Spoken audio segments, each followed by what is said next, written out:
There he is, Josh Grelle.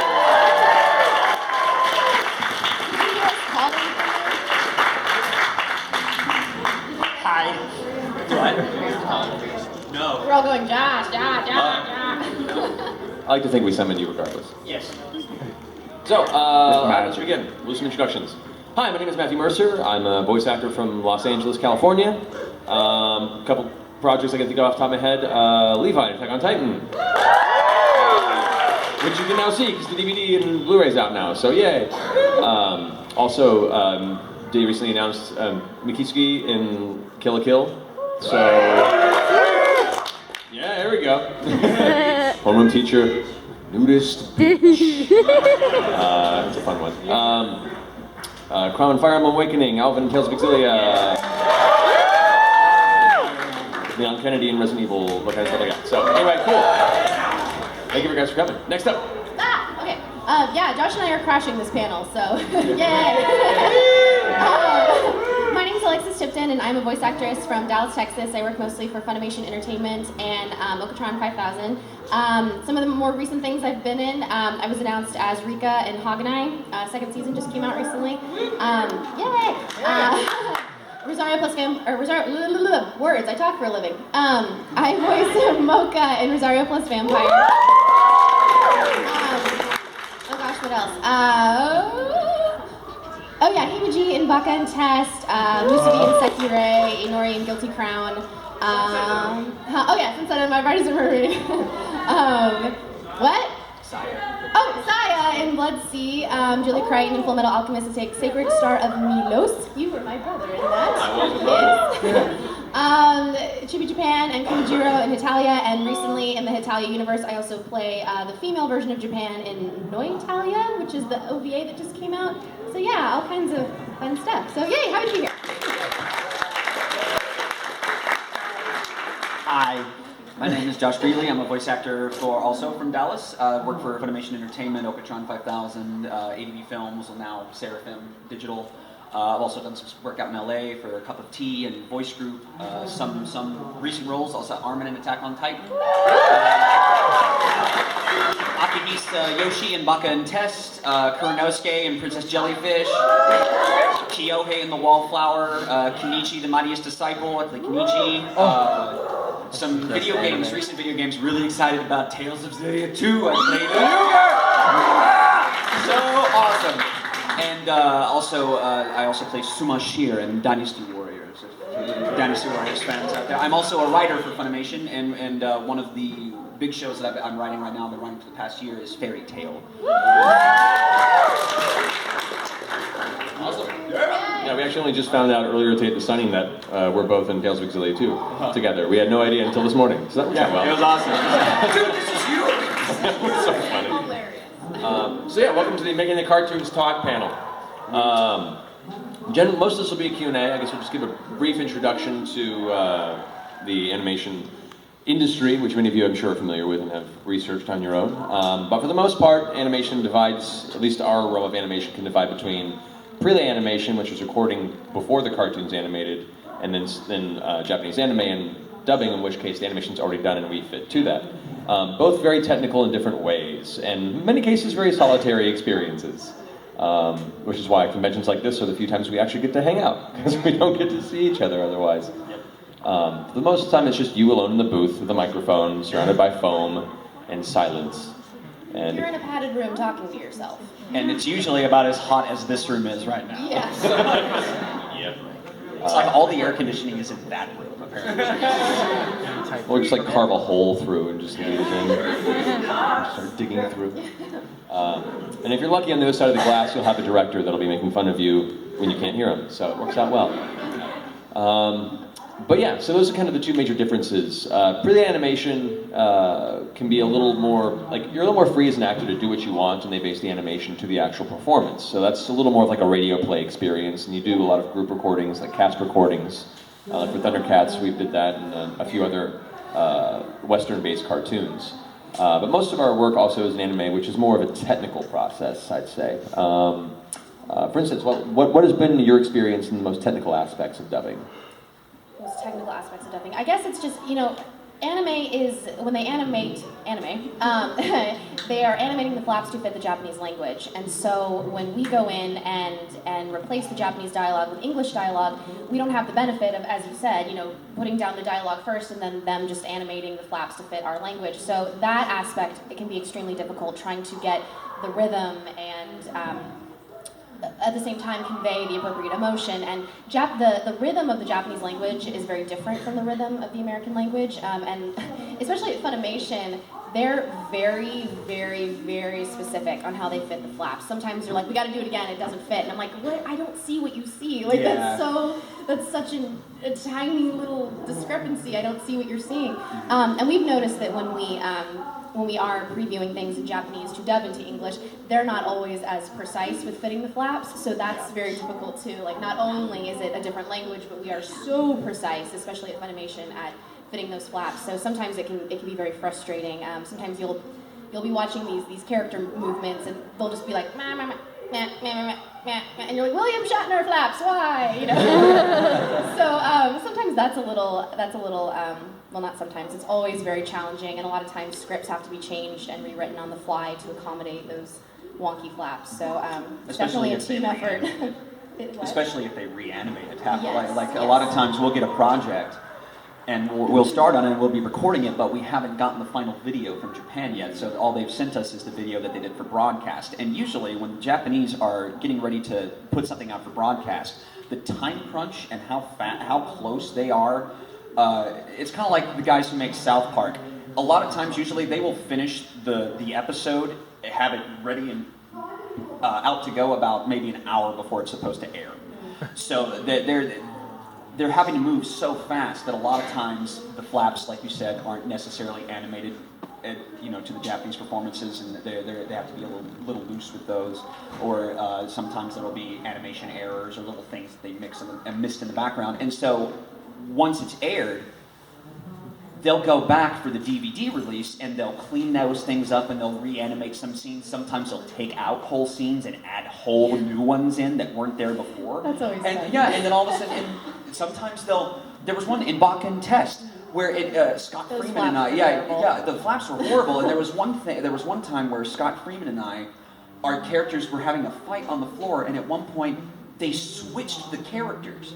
Like for the DVD animation, I was on the left side of the screen and he was on the right, and then for the DVD version, I was on the right and he was on the left. Like they completely switched it up, and they changed our flaps too. And thank God, because I couldn't stand it when you guys were on the original sides. It took me out of the scene. I was like, oh God. So yeah, it's really weird sometimes, the things that you'll see that they change that will completely bring the dubbing process to a halt. Yeah. I had to come back for a lot of pickups on Titan because they changed a lot of scenes, a lot of like narrative bits where they just showed scenes of people on horses riding and Levi's like just talking over them. Then I have to come fly back to go ahead and do it because now he's actually talking in the scene. Yeah. And it doesn't match at all. Yeah, and we kind of ran into the same problem in a way with Space Dandy. Is anyone watching Space Dandy? Yeah. That was what I should have said. I voice Honey in Space Dandy. Hi. That's like I was trying to remember recent ones, and that's a huge one right now. By the way, second season, shameless plug, second season comes out. Starts airing, first weekend in July, so yay. But that show, because it was a worldwide simultaneous release, we released the English alongside the Japanese, the turnaround rate for dubbing those episodes was insane. I think we auditioned for it in early November. They cast us like a week later, and then it was, we have to have like 15 episodes done or whatever by January 1st. That is an incredibly short turnaround. Normally we have months, like 6-7 months to get stuff, and normally it's only like, here's like 3 episodes at a time, here's maybe 5 episodes at a time, and that turnaround rate was so quick. And since it was a simultaneous release, the Japanese were constantly changing things too, because they were prepping for their release too, and so it had to be perfect, and so things were constantly being tweaked, and character notes were being sent in, and oh my gosh, like the flurry of emails must have been incredible between the two countries. But yeah, crazy. As a note, is anyone actually sure what this like mini rave is going on next door? Was it? Michelle, turn it down. The old people here are trying to talk. Get off my lawn, Michelle. I guess it's kind of a lost cause. Hey, this is a brief introduction. Let's because why not? We like to make you guys work for us. Let's open this up into a quality Q&A. We have a microphone up here at the front. If you have a question, go ahead and line up in a queue, and feel free to go ahead and ask your question in that order, if that's all right. Thank you for moving to the microphone in a slow and orderly manner. Yes, indeed. Run. Now we're doing it slow-mo. Yes, you must walk up to the microphone in slow motion. Yeah, it's an important circumstance, I think. Or with a silly walk. That works Indeed, too. indeed. Ministry of silly walk. Do you like big streets? All right, so, first question. What's that? Smile. Yes. When... Oh, yeah. This Which? Oh, There we go. So my first question is that when you guys first started voice acting, was it like the amount of challenge that you had to go through? Did you have any coaching at all, or did you have to go through like any sort of training, like to get used to switch from Japanese to English? Well, primarily for most, at least in my experience, voiceover is like any other form of acting. You know, all those skill sets come together. So, pre-training would be any sort of acting training, whether it be workshops and classes on character study, scene study, cold reading, being able to interpret copy. All real acting skills translate over into voiceover, and then specifically from the challenges of the technical aspects of voiceover and dubbing, I think, which is specifically what you're asking about. It's just what Alexis was talking about, having to take all those things you learn as an actor and then fit it into this tiny little box. This tiny little star-shaped box, but only stars of this perfect shape fit, but it still has to be good, right? Go. And the third silent beep, go. Go. Go! You know, Why aren't you acting? I don't know, I'm trying. So it's a lot of pressure. Yeah. It can be very intimidating. I mean, that was kind of my first impression. It was just kind of intimidating, you know, going from a stage background where I'm used to performing to a room of, you know, anywhere from 200 people, 500 people with a spotlight on you, to performing to a room of 2 people that are just kind of staring at you through a glass wall like you're an amoeba. That give you notes. Yeah. Audiences don't give you notes. Yeah. And audiences don't go, Yeah. okay, let's try that again. Do it again, but this time take the suck out of it. That'd be great. Great, but this time just do it better. Yeah. Exactly. Well, at least. Okay, that was good. Can we try it with some acting? Yeah. So, The good thing though is because I came from a stage background too, and the good news is that if you mess up, you can just try it again. Yeah. You know, on stage it's like, oh God, someone save me! We gotta keep going. There's not. Hold on. Yeah, like freak out. But yeah, I mean, what you said too. I mean, all the acting training, and then that is so important. Like, if you want to become a voice actor, be an actor first. Yes. Like, it's not called voice acting for nothing. And I think a lot of people, I've talked to people that are like, I don't want to be an actor. I just want to be a voice actor. You can't Well, bypass that's it. unfortunate. Yeah. You can't cheat your way past. Be like, I'll do that later. How dare you touch me? I'm sorry. I hope that helped answer your question. thank you. Thank you. Next question. Hey, what's up, guy? How you doing? So my question is, so when you're doing anime dubbing, what techniques do you use to help you for when you're doing a scene with someone else? How do you because you're only doing it in one person, but so even with the pre-recorded stuff, what happens when you're the first one to record? A lot of that comes down, I think, to the director. It's the director's job, since we're not coming in as an ensemble. We're coming in individually. It's the director's job to have in his head what the ensemble is supposed to sound like. So even though you're coming in and you're only going to be seeing the scenes for your character, you may not even be getting the entire picture of the story or of the context of stuff that's going on. It's the director's job to give you that context and to make sure that the character that he's looking for comes out. Yeah. Well, and that's also, again, where the acting experience is invaluable, because everything that we do with anime is what's known as cold reading, which means we get absolutely no time with the scripts ahead of time. You walk in and it's like, there's a script, let's go! And so when you train as an actor, that's something that's a skill that you hone and a skill that you build up to. And a lot of times when I go in to record, I'm one of the very first people to record. So I'm literally talking to myself, and I have no one to play off of.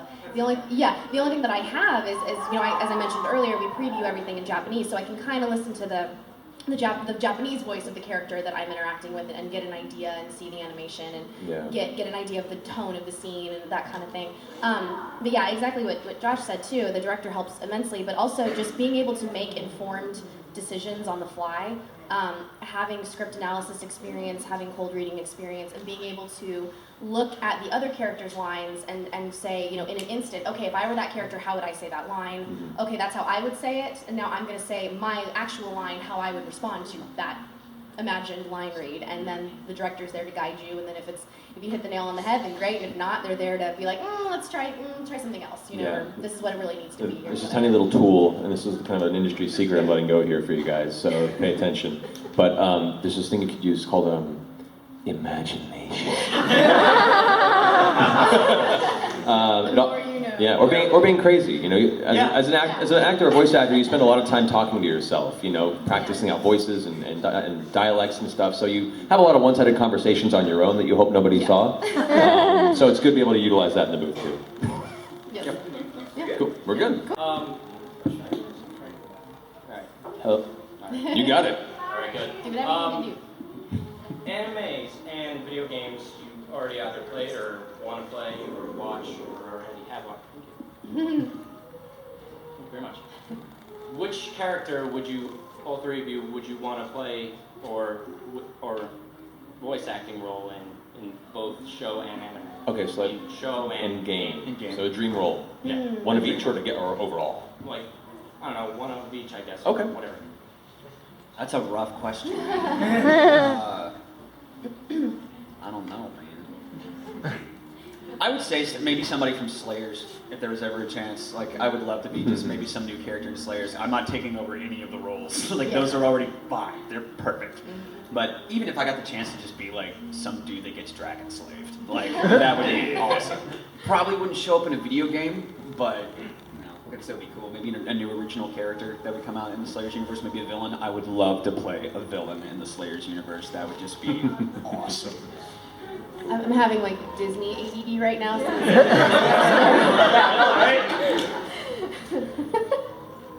broke out in the Disney store last night when we were in New York City. No, I would love to be in a Final Fantasy game. Oh my gosh, that'd be I had a feeling. Yeah. And for anime, I've always wished I could be in Sailor Moon in some capacity, just because that was the very first anime I ever saw. So I was like, that'd be my career coming full circle. That'd be so cool. But I would also love to be a Disney princess. That's not anime, but it's animation. Who doesn't want to be one? I know, right? I want to be a Disney princess. Yeah. As far as anime goes, I would have said Levi if I wasn't already.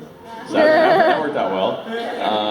Don't be so proud. Yeah, I don't know what else to tell you. It's my favorite character in the show. I mean, that works with the video game too. Yeah. I mean, there is one. I just Well, I know. We'll see. But no, as far as anime go, I would love to.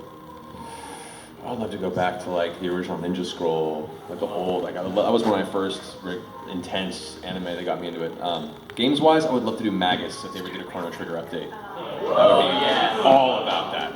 All about that. So, yeah. Thank you, bud. Oh, you need to finish. I think you just finished Chrono Trigger. There's 9 endings. You need to finish it 9 times. I only just I just escaped prison. Okay, you gotta pick that up again. Yeah, I really. Yeah, I'm gonna keep an eye on you. Okay. Hold you to that. All right. Hey guys. Hey, what's up? This is a question I think will is for you two, because since you guys are in Attack on Titan as Levi and Armin. I have a small part, is that no? I'm sorry, I apologize. Spoilers. But your character Levi is voiced by the great Hiroshi Kamiya. Mm-hmm. Have you actually are familiar with his work, and how's it sort of playing a character who is known for a lot of roles? Because he's not just Levi, he's long off of One Piece and various well-known other characters. Do you feel pressure, not just from the fans, but try to be how I suppose to be compared to probably a really great voice actor in Japan? Yes. Yeah, it's definitely intimidating, especially when the character has like an existing fandom, like a lot of Titan characters do. And I also do a lot of roles. I do a lot of, apparently book a lot of characters that Sugita also does, and a lot of other like really popular characters are Seiyu over there that I'm just like, oh, I hope people who are already fans of the original Japanese voice don't end up trying to find out where I live so they can set it on fire. So there's always that worry, but you know, we come to it from a point of really wanting to do it justice and really appreciating what the original Japanese cast did and trying the best we can to maintain that same intensity and passion that they brought to the characters to a Western audience through our own language. So it's not for everybody, of course, and people have preferences left, you know, one way or the other, but we do what we do out of love and hope that it shines through for some of you, if not most of you. So. Right. Cool. I agree pretty much with the whole answer. The only thing that I would say at the same time is that to say that we're following in the footsteps, it kind of makes it sound like, when you say following the footsteps, I think that's the best way to say it, because like as actors, we're not supposed to just do a copy of what the other actor did. We're not doing, you know, we're not just sitting there trying to imitate what the previous performance was. As actors and artists ourselves, part of the fun and the job, and part of our job as voice actors is to put a piece of ourselves into the characters. That's what acting is about, is being able to add a piece of yourself and your life experiences to a character as well. So when you say follow in someone's footsteps, I just want to be clear that we're not just trying to copy anybody. We're here trying to add our own thing to the performance as well. And yes, we do hope that people appreciate what we do, and we do hope that it connects, and that these characters that people love, that they at least think that we did it justice. But at the same time, like, we're not going to do ourselves a disservice by just doing imitation. Okay. Yeah. Okay. Thanks, guys. Okay, thank you. Alright, Sup, dude? dude back. I was just wondering, what would you say is the biggest difference between voicing something like animation or anime versus voicing video games? Like you said earlier, I think there's the freedom. A lot of time, in some cases, because you know, if you do like a JRPG, you're still going to have to like fit flaps and fit your performance into a specific time frame, even though it may not be animated yet. But there's some games like Borderlands. Working in Borderlands was nothing but liberating, because Oh my gosh. Yeah, it was because there was no time limit. You know, we didn't have to fit any mouth flaps or anything like that. There wasn't a condensed time frame we had to meet. It was just, okay, here's the line. This is kind of what we're looking for. Go, and we just got to play. So Yeah, no, video games generally, whereas anime is a very technical process and you have multiple forms of media you're having to kind of marry together. For gaming, usually it's like that. You have just a script, and you know, aside from the possible Japanese to English translation, you have that freedom. But it's also much more intense line count per session also. It doesn't mean you have to take all the time in the world for it. A lot of games I've done where it's like, all right, cool, we're trying to get 900 lines done in 4 hours. Go. yeah. You know, one take each, maybe two if we need it. Go. Breaks, maybe gotta use the bathroom, too bad, hold it. Go. You know. So depending on the client, it can be more or less intense. So those would be some of the major differences, I'd say. Yeah. Yeah. Thank you. Alright. Yours up. Alright, surprisingly I'm not going to ask an IQ question. I'll save that for the 18+ panel. Probably a good call. No. But yes, I have a question about Tales of Zillia 1 and 2 for the two of you guys who are not Tales of Zillia 2. Do you guys have a favorite skit, and can you give us a rough idea what that might be for either of you two?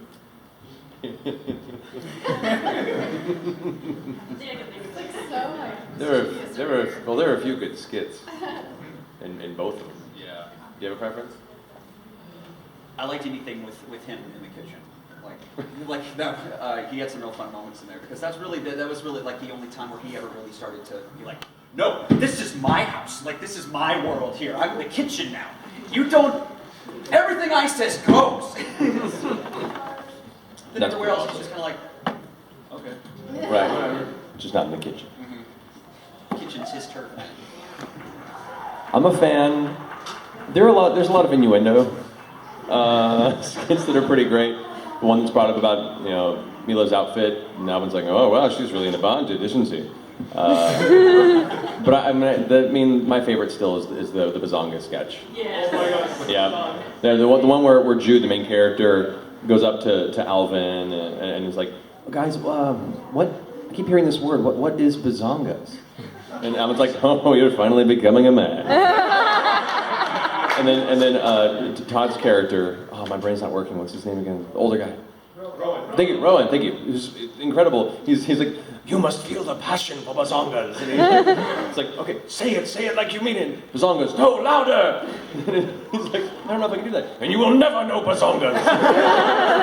It's just such a great sketch. Was that in the first one? That was in the first one, Awesome. yeah. Okay. And then he shouts it, I want to know about bazongas! And all the female party members hear him, and then it gets really awkward. Because only right then and there would they actually hear it. Exactly. It's wonderful. It's wonderful. So yeah, it's definitely. Thank you very much, guys. Thank you. Hello. So, have you guys ever had a show ruined for you because either you can't listen to yourself voice act or you're reading a script and it got like spoiled for you? Yeah. Kind of with the Space Journey thing, since it was worldwide, you didn't get to like watch Japanese first. And then... Yeah, but that was exciting though, because it was like no one knew what was going to happen. And you know what's funny is that the dub sub war is like at a minimum because of that. It's really awesome. That's cool. Yeah. Less anime, but there are definitely a lot of video games that I, am looking forward to playing, and then I'm like, cool, I get to work on it. And then I read through the script in the booth and be like, well, now I don't have to play it because I know how it ends. Or they'll do it out of order too. The first day will be like the ending. I'll be like, oh, what, am I? Great. Except we have the journey. You just go straight to the ending and you're like, oh. Yeah, I recently had, I can't say what the name of it is, unfortunately, we haven't announced it, but there is a show that we did very recently, actually, that I had the ending of it ruined when we went in to do a commentary before I had actually recorded the last episode. So I had the entire thing of the last episode ruined for me before I ever came in and recorded. I was just like... Oh, well. Yeah, it happens. Yeah, but it's kind of a occupational hazard. Yeah. Yeah. I guess. We care too much. Thank you. Thank you. Slow down. What? Yeah, he's like, no, stop. Yeah. Okay, no, stop, Josh. Dude stole my question. Dude stole your question? The dude does that. Which dude? The dude. Oh, the dude. The dude. The dude does what he wants, and I'm gonna let it happen. You gotta be okay with it, Hey, man. the dude abides. And you gotta take some comfort in that. I'm perfectly fine with that. Do you have a backup question? I do have backup. All right, great. Shoot. So, seeing as how I have K-pop for life on my sign, what's one of your favorite tracks that you've heard from an OST that you've either voiced, played, or just anything? I loved, I'll just go back, any of the Slayer's music. I own all of the Slayer soundtracks. Every single one of them. No. Someone told me that you like Slayers. No. Really? They lied. Oh. I love Slayers. I'm obsessed with Slayer. Some music. Well, I mean, the Titan music was great. I love, the first opening. Yeah. I really loved the second opening after I heard the first, heard it all the way through. I love the second opening. I think almost a little bit more than the first one, just because of the fact that it's supposed to be kind of like a theme for the Scout Regiment. Right. It was basically just being like, I don't care that I'm gonna die. I know I'm going to. I'm still gonna do The this. music for Titan is like the score for a movie. It's Yes. Oh, yeah, incredible. it's yeah. I just know the intro music, the first half of the season music makes me want to just go wrestle a mountain. I'm pretty sure I can achieve impossible things in life if I'm listening to that or One Winged Angel. Those are the two songs that make me come on world, I got this! It's that kind of a feel. As far as an actual OST song that I listen to often, probably the Scars of Time, the intro music from Chrono Cross. A really amazing violin piece that just goes into this great kind of almost gypsy dance music. Oh, it's fantastic. I heard it at, they played it at the Video Games Live concert at San Diego Comic-Con last year, and I'm just tears down the face. It's so beautiful. But yeah. I know. I love just any Final Fantasy music. I've been to the Distant Worlds concert 3 different times. It's a little embarrassing. Yeah, I don't know. Oh, he was at his autograph table was right next to mine at a convention, and I was like, don't be weird, don't be weird. like, breathing heavily. But I also love anything by Yoko Kanno. Oh my gosh, like the opening to Ghost in the Shell standalone complex. Right in the feels. I'm also a sucker for anything that incorporates multiple languages, which is another reason why that song just does it for me. Yeah, like, I can't think of specific shows, but anytime it's Yoko Kanno, like when we did Aquarion Evil, I was like, Yoko Kanno did the music. Like when I went into audition, Bevins, who's a huge Yoko Kanno fan, Christopher Bevins, who directed the show and is also a very successful voice actor, he was like, he comes in and I'm like, oh yeah, this looks like a cool show. I get it. It's the continuation of Aquarium. I'm always like, yeah, guess what? Yoko Kanno did the music. You know, like, broke out, and I haven't even auditioned for it yet, and it's just like, oh my god, Yoko Kanno. And so, yeah, and anything by I love Maya Sakamoto because she's such an amazing singer, but she's also an amazing voice actress. So like, it's really cool to hear her singing and voice acting. I do know one song that I know that you liked because we used to jam out to it all the time. Which one? Baka and Test. Oh yeah, that was like an inside joke.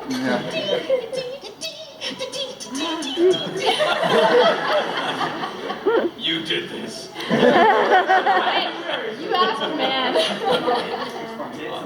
There you go, man. Thanks so much. Yeah, that was good. That was a fun question, man. Hello. Okay.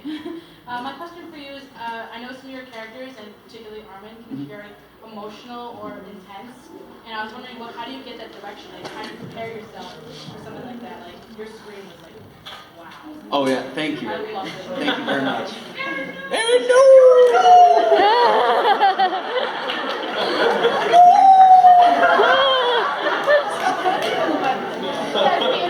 I will never live it down. No, it will never.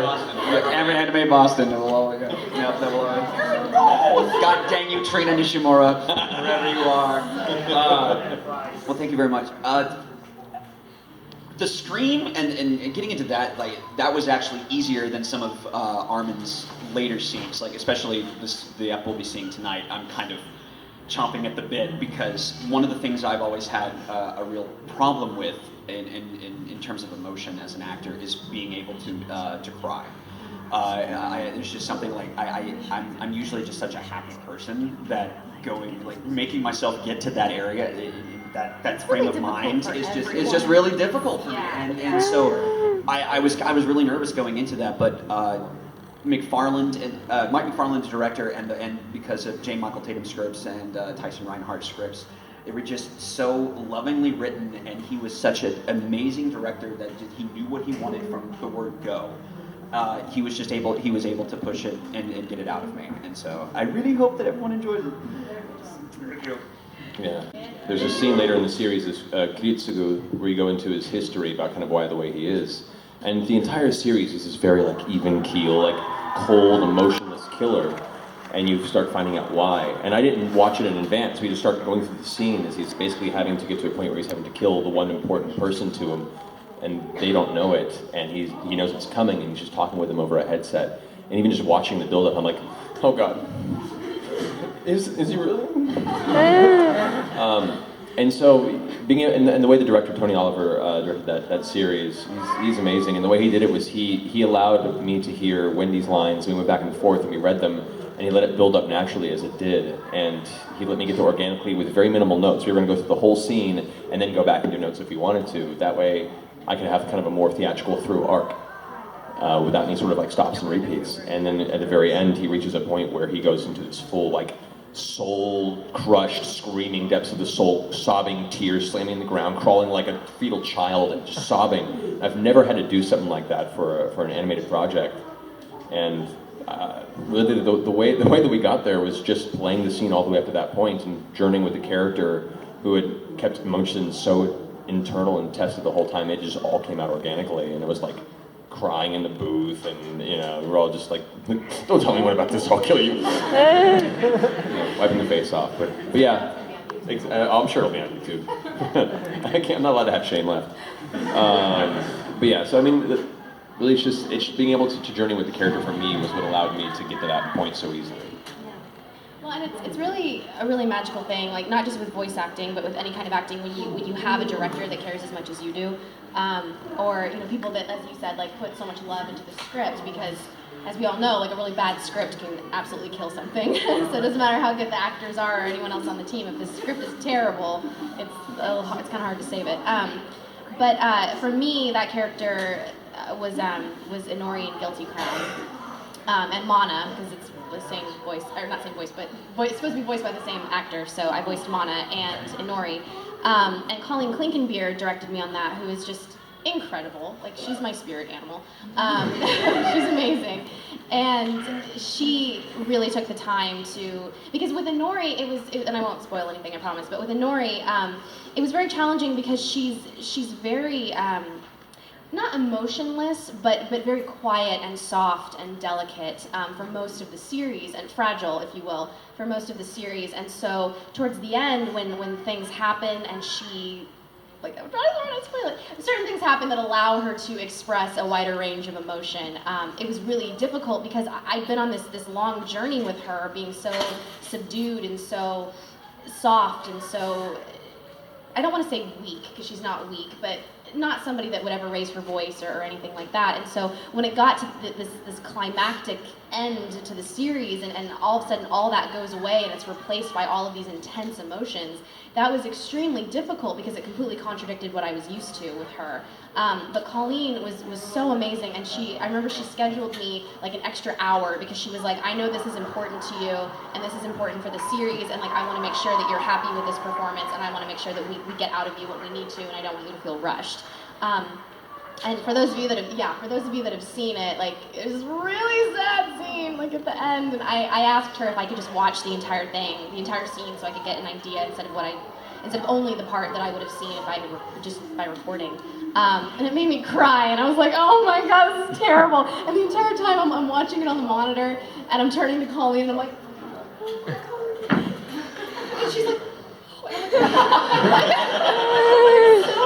all the feels, and so, but no, that was really, really incredible, and I'm an actress that I love it when directors push me. Like, even if I'm having a hard time with something, like, I want to be pushed, I want to be challenged, I want to find that breakthrough, and so that was my experience with that part, and yay, Colleen Klinkenbeard.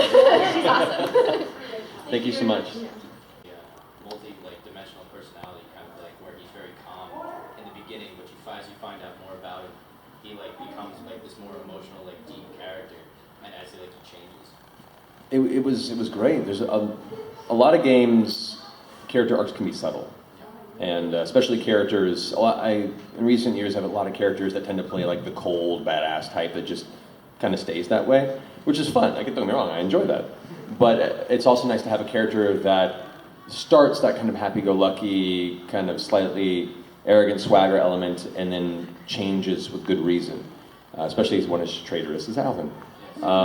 So being able to play that was delightful and allowed for this whole range of really finding why the character makes the choices he does, especially a character that makes choices in the game that as a player you're like, you son of a, So it was, the challenge for me was to take a character that does that multiple times and still make him believable and still make you understand and feel for him in spite of him basically kicking you in the gutter a few times.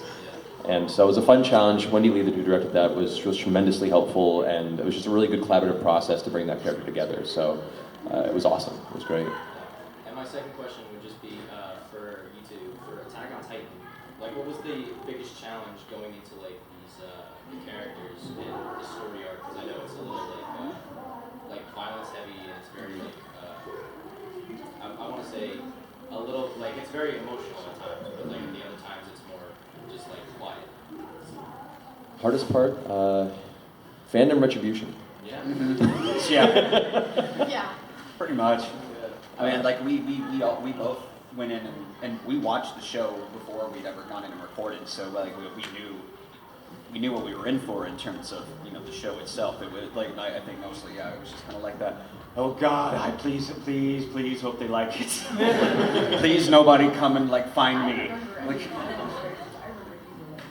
oh yeah. Yeah, no, like, is it okay if I mention Go ahead. that? Okay, Go ahead. I didn't want to embarrass him. No, I remember like when the cast list for Titan was posted, and I saw it, and I was like texting everybody. I was like, oh my gosh, congratulations, it's so awesome! and like so excited, and like Josh was just, you were a wreck. Yeah. Like he was such a wreck. So please, everyone that's seen it, tell him what an amazing job he's done. Because